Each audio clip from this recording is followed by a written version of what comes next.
Hey there, kids. Today I've got some Gen 3 replays uh, because I needed to play a tier where I could not look at Dragapult for like just a single game. Uh, and as far as I'm aware, this is the only tier where you could do that. I think he's like infiltrated like all the other ones. The the infiltrator ability.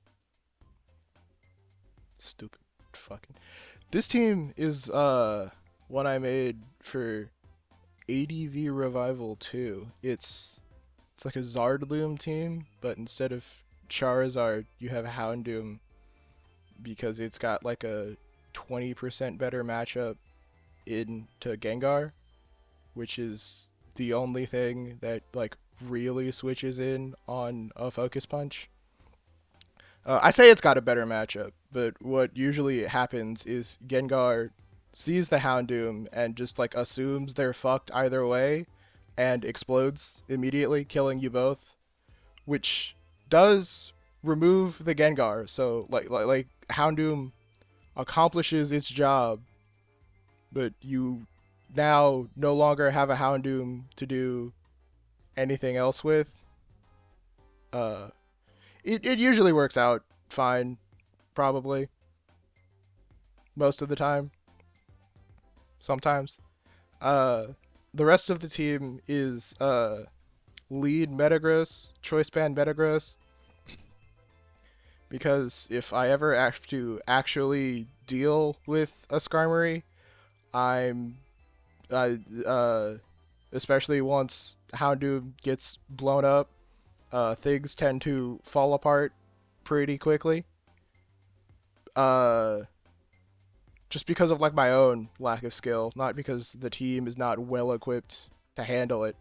Because we also got Calm Mind Blissey, who I think clicked Calm Mind one time in these replays, purely just to like save an Ice Beam PP and not to like do anything important.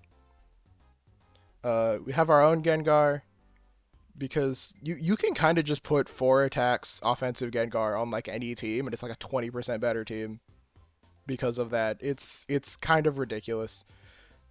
And finally we have Fortress because I did not have enough team slots left to put Claydol and Skarmory.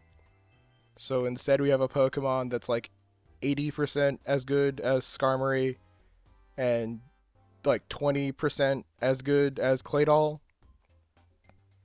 But it's fine. He does enough. Uh Metagross is kind of an insane lead because it kind of beats everything.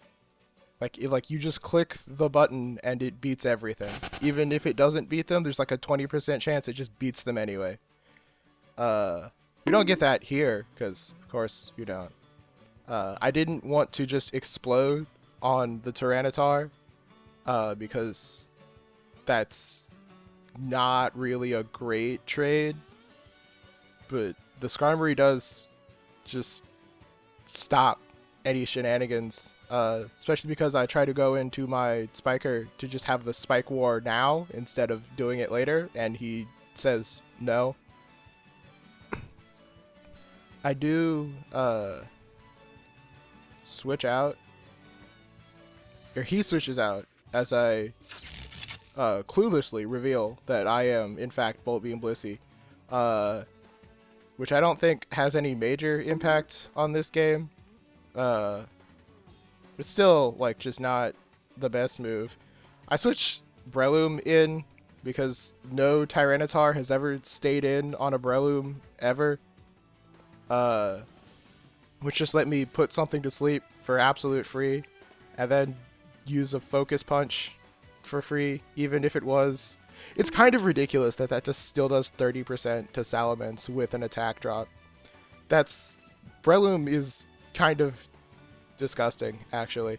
I switched in Gengar because I totally expected him to just like Dragon Dance which I think he probably would have been faster after a Dragon Dance anyway, but uh, yeah, I can't defend that actually. He just sends in the Blissey, uh, because it's special Salamence. So I switch in uh, Fortress because I still don't have spikes up, and I get up spikes as he brings the Salamence in. And then I know he's going to Fire Blast, so I bring in the Blissey.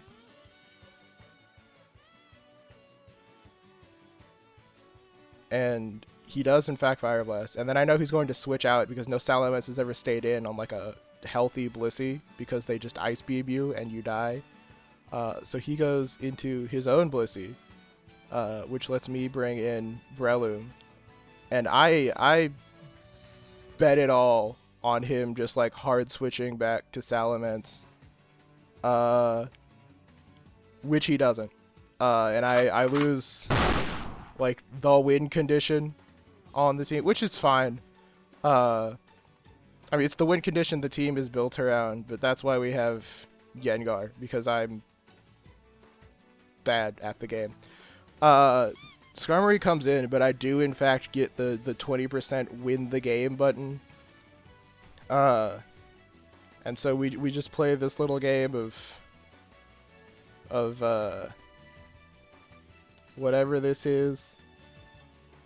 That Meteor Mash is really annoying because it wouldn't have like killed the Skarmory, but it would have meant that like what Metagross did actually mattered instead of just wasting Meteor Mash PP.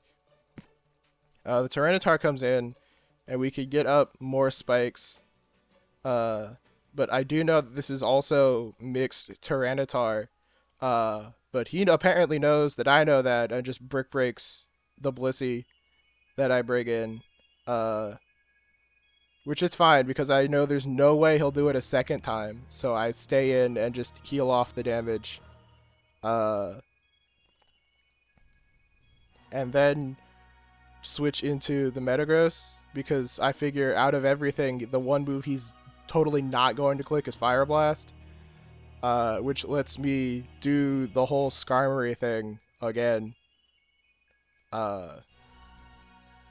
We don't get the attack raise this time, so we have to play the how many power points is Skarmory just going to flush down the drain game for a couple turns while he stalls and uses Protect and Roar like every Skarmory has ever done, which finally brings out the Houndoom, which is what I probably should have like double switched to after he like saw the Metagross come into the Tyranitar, because then I would have done something of value.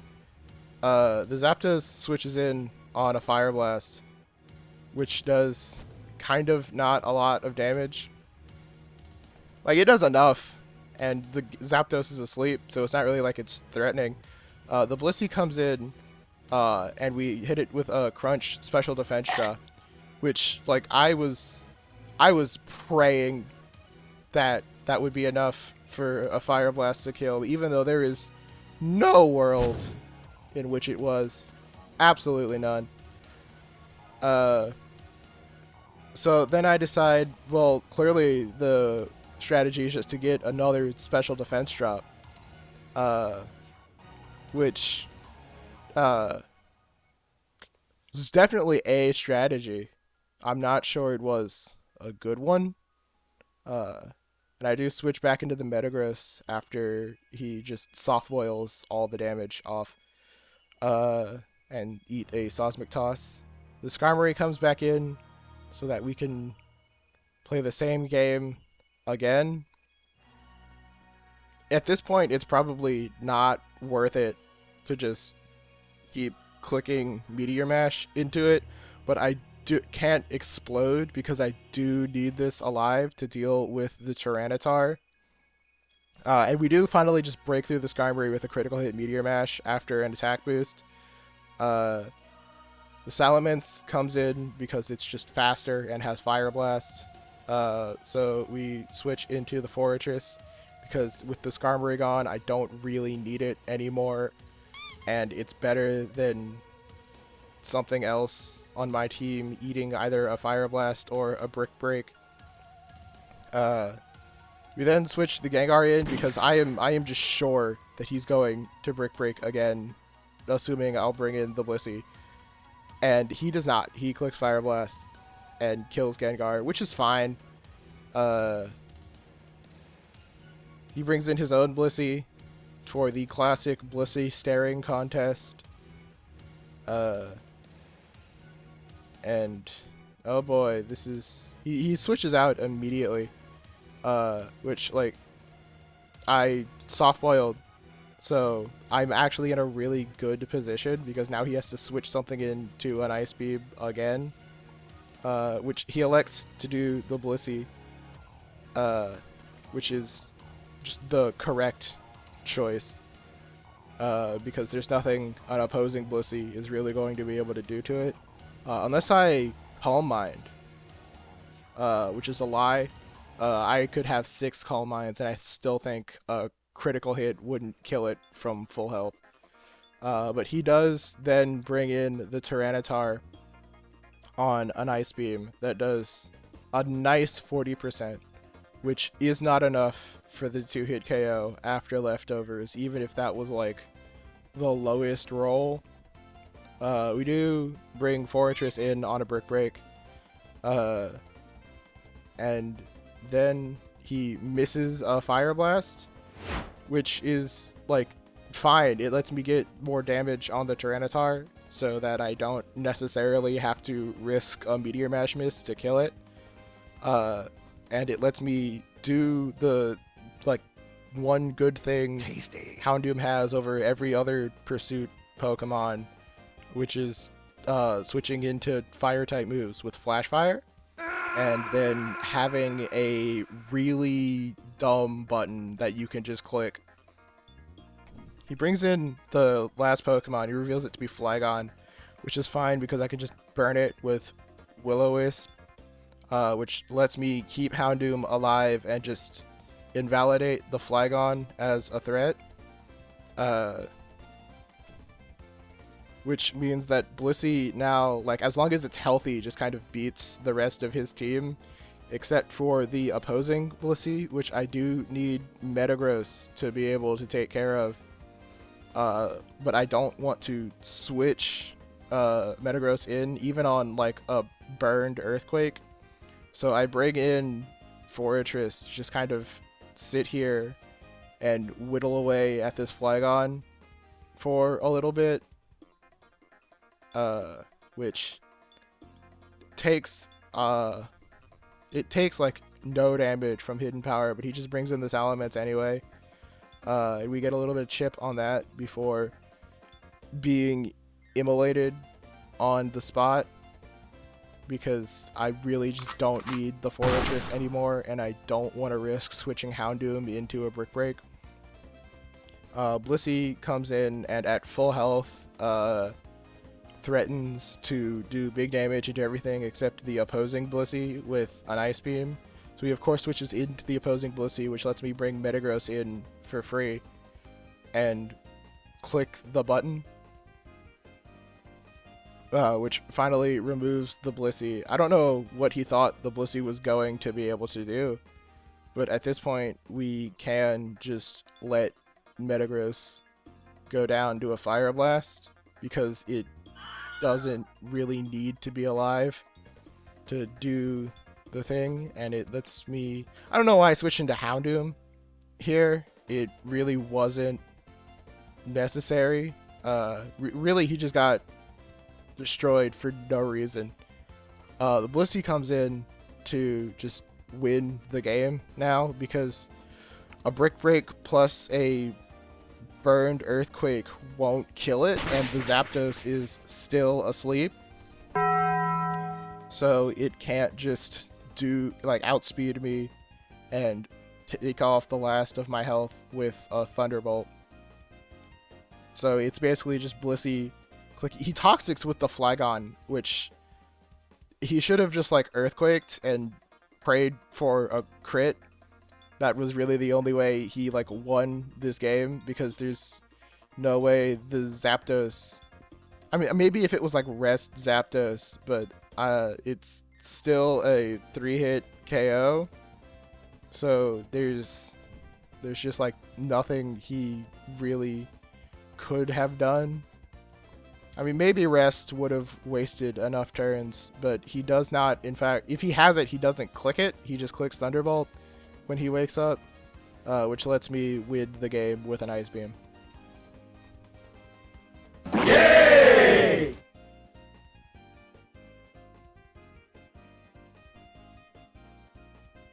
I don't really understand how Cloyster is an OU Pokemon, because I've never seen it do anything better than like a Glalie, but I guess it's here to stay. He switches into Steelix after I Meteor Mash the Cloyster, so I bring in Gengar to Fire Punch it, but he just misses an Iron Tail, which is good because I totally thought that he would just leave and not try to hit me. He brings in a Slacking, which is better here than it is in like every later generation, but it's still a really exploitable Pokemon. I bring in Gengar because I think he's going to Rapid Spin away the Spike, but he does not. He just clicks Surf. So my Gengar is almost dead. That Tyranitar took like no damage from that Thunderbolt, so I assume it's the bulky set and going to just click Dragon Dance because that's what they always do. And Gengar is still faster after Speed Boost. He brings in the Suicune next, which just triggers something primal in me, so I just attack it. I just hit it with a move. Which is not what I should have done because there was no reason for him to Ice Beam, so I could have gone into Breloom for pretty free and had a little more counterplay against the Slacking. It works out fine in the end because now his Suicune is asleep and he just has to switch something into a Focus Punch. He brings in the Slacking because it's the only thing that is faster and doesn't just like get destroyed by a Sky Uppercut, so we can bring in the Fortress. I kind of wanted the Fortress to die there because it lets me bring the Breloom back in on the loafing turn, but it doesn't, so we just get up a Spike and can bring Breloom back in on the next turn to Focus Punch something else, which that's just what happens for the rest of the game. Is I switch Breloom out of Slacking, return one-shots whatever comes in, because this is absolutely a choice band Slacking, and then we click Focus Punch and the thing he switches in explodes. Bop. Which is cool. It's why Breloom is on the team, and now like the Suicune is asleep and the Slacking is at low health, so there's no reason not to just click Mach Punch. I do it here because I assume the Suicune will die. It doesn't, because it never does, but he just stays asleep and dies to the Sandstorm damage anyway. Which is, it's a short game. But this was, that's what happens when you don't bring a Ghost type to fight a Breloom team. Not that he could have known it was a Breloom team, but I should still probably have a Ghost type anyway. So this game might look like I'm just like beating up a child who doesn't know what Pokemon are like good, but let the record show that this guy was like 1500 on the ladder, which was 300 points above me when I fought him. So clearly he knows what he's doing, or his little brother found his Pokemon Showdown account. Either way, this was like an actual replay. This is actually the longest battle, which is either a testament to his skill or my own lack of skill and my inability to deal with anything I haven't looked at 10,000 times before.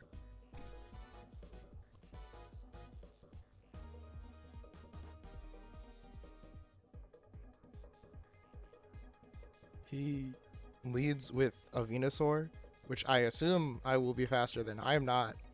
So the Metagross gets put to sleep. So I bring in my own Breloom to put his Steel type to sleep, which lets me bring in Houndoom for free as he brings in Misdreavus. He then brings in Gligar, which is neat. It like doesn't threaten my team at all because it doesn't threaten anything at all. And it does just get two-shot by Crunch, so he switches that out into Lantern. So I bring in Blissey as it clicks Hydro Pump. I then Ice Beam into the switch out because I thought he would bring in Skarmory, I guess, but I didn't want to Thunderbolt because I didn't want to heal any of the Lantern's damage.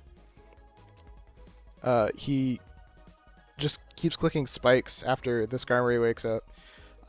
And when I bring in Fortress, he switches into Misdreavus because he just like assumes I'm going to Rapid Spin, and then I'm going to switch out because I can't Rapid Spin. It just clicks Toxic like 4 times in a row. So after I get out my spikes, I decide to just keep hitting it with Hidden Power Bug because clearly it can't do anything that impactful to me because it has clicked Toxic like 5 times.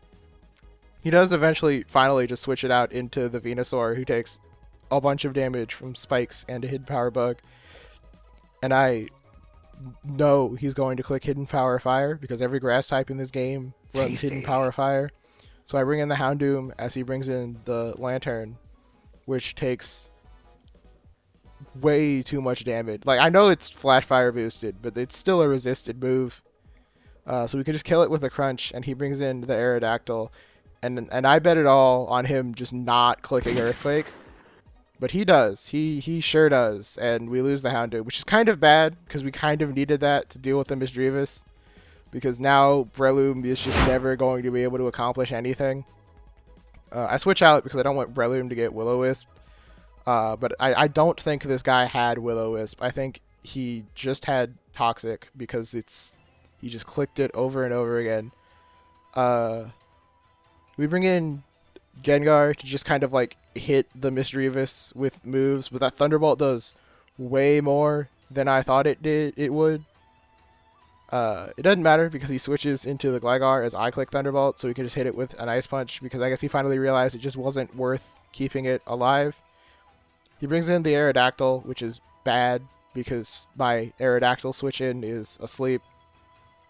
He does switch out though, which is great because we do wake up that turn and can miss a Meteor Mash into the Skarmory, but I don't think this Skarmory has Roar, or he might have, or has Protect because he probably would have clicked it at some point during all of that.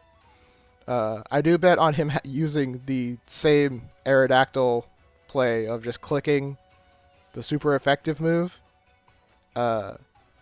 and manage to get Gengar in for free on an Earthquake and fight the Misdreavus.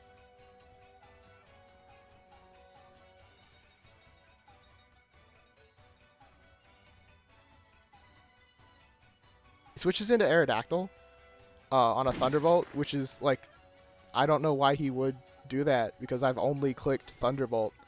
And at that point he realizes that Gengar just kind of wins the game and forfeits. Those were some totally epic Gen 3 games.